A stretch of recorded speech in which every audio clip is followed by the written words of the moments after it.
Bonjour et bienvenue sur Radio LCF, la Chine en français. Aujourd'hui, j'ai le plaisir de recevoir Nathalie Bastianelli. Elle est fondatrice de l'agence Weibilong. Nathalie, bonjour. Bonjour. Je rappelle que l'agence Weibilong, c'est une plateforme internationale de promotion de solutions et d'innovation durable auprès de décideurs chinois et internationaux. Alors, si j'ai bien compris, Weibilong dispose d'un outil très puissant. Il s'agit de Weibilong Forum. Sa 3e édition a eu lieu à Pékin les 24 et 25 novembre. Vous nous en avez parlé donc lors de vos précédentes interviews. Eh bien, aujourd'hui, j'aimerais bien qu'on parle d'un sujet un petit peu différent. Quand vous étiez à Pékin, votre collaboratrice Maggie m'a envoyé un mail et dans ce mail, il y a une phrase qui a retenu mon attention. C'est peut-être vous qui avez écrit.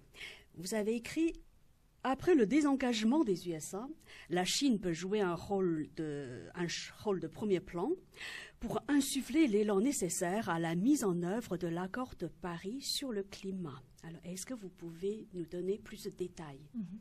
Oui, en fait, la mobilisation du gouvernement chinois sur ces sujets est absolument majeure. D'ailleurs, on l'a vu lors du dernier congrès du Parti communiste qui a eu lieu fin octobre, où là, ils ont inscrit le développement vert parmi les 5 priorités du développement du pays. Donc, on voit bien à quel point c'est devenu une priorité, puisque la Chine est également le premier investisseur en énergie renouvelable, que ce soit l'éolien, l'énergie solaire, et qu'ils ont prévu de réduire leur intensité carbone de 40 à 45% d'ici 2020. Donc, on voit bien à quel point l'engagement du gouvernement chinois est absolument majeur. Et d'ailleurs, je me souviens que lors de la COP21, on disait déjà que la Chine était en train de donner une leçon au monde par rapport à ses investissements sur ces sujets.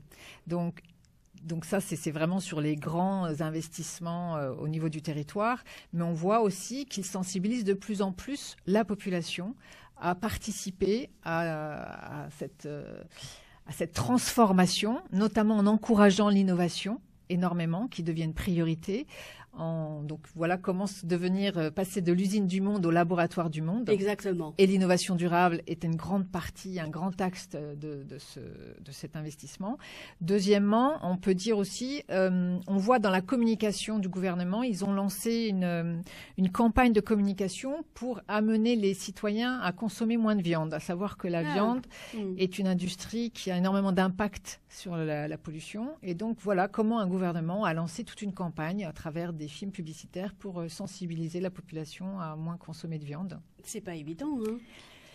Parce que les Chinois mangent beaucoup de porc. Absolument, les Chinois mangent énormément. Je ne parle pas de musulmans chinois. Non. En tout cas, la population Han consomme beaucoup de viande. Oui, elle consomme. Surtout actuellement. Elle consomme beaucoup de viande et justement, ce n'est pas rien de les sensibiliser sur ce sujet. D'ailleurs, nous, pendant le forum, tous nos repas étaient véganes et on a expliqué l'impact de la consommation de viande et pourquoi on essayait de les sensibiliser à de nouvelles manières de s'alimenter. Et j'ai vu aussi une récente étude qui disait que vous aviez 60 millions de Chinois maintenant qui commandent des produits biologiques en ligne. C'est 47 fois plus important qu'il y a 4 ans. 60 millions. 68 millions. 68 millions, excusez-moi. Ça veut dire qu'il commence à y avoir une prise de conscience. Mais à votre avis, est-ce que cette prise de conscience des enjeux environnementaux est importante en Chine ? Vu qu'il y a 1,3 milliard de personnes. Écoutez, je pense que c'est très important. On voit bien, il y a des mouvements maintenant qui arrivent à sensibiliser. Il y a une jeune chinoise qui a lancé un mouvement qui s'appelle Veg Planet, qui justement fait la promotion de ce nouveau mode d'alimentation, qui soit vegan ou végétarien, et qui en 4 ans a déjà plus de 300 000 membres en Chine. Et maintenant, elle va former les chefs des restaurants dans les villes pour présenter et intégrer des menus végétariens et véganes dans leur carte du restaurant.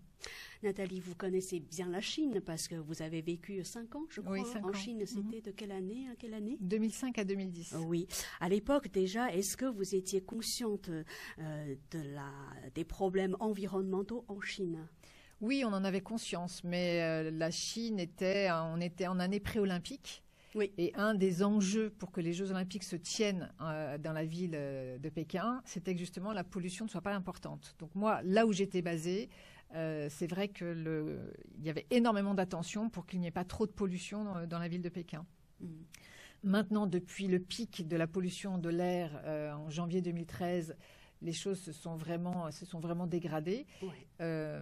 On voit bien qu'il y a énormément de mesures pour lutter contre cette pollution de l'air qui est visible. La pollution atmosphérique est assez visible, mais maintenant, vous avez aussi la pollution invisible qui est la pollution de l'eau et la pollution alimentaire qui est très anxiogène pour les gens qui vivent en Chine. Donc voilà, donc c'est pour ça les gens sont vraiment mobilisés pour essayer de faire en sorte que leur quotidien soit beaucoup plus, soit moins pollué par tous ces éléments.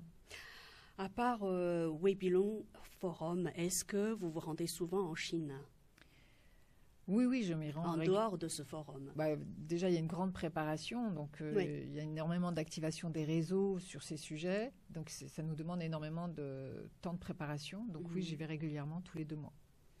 Tous les 2 mois, c'est un rythme quand même très soutenu. Ça veut dire que votre agence Weibilong travaille essentiellement avec les Chinois, même si ça se veut international.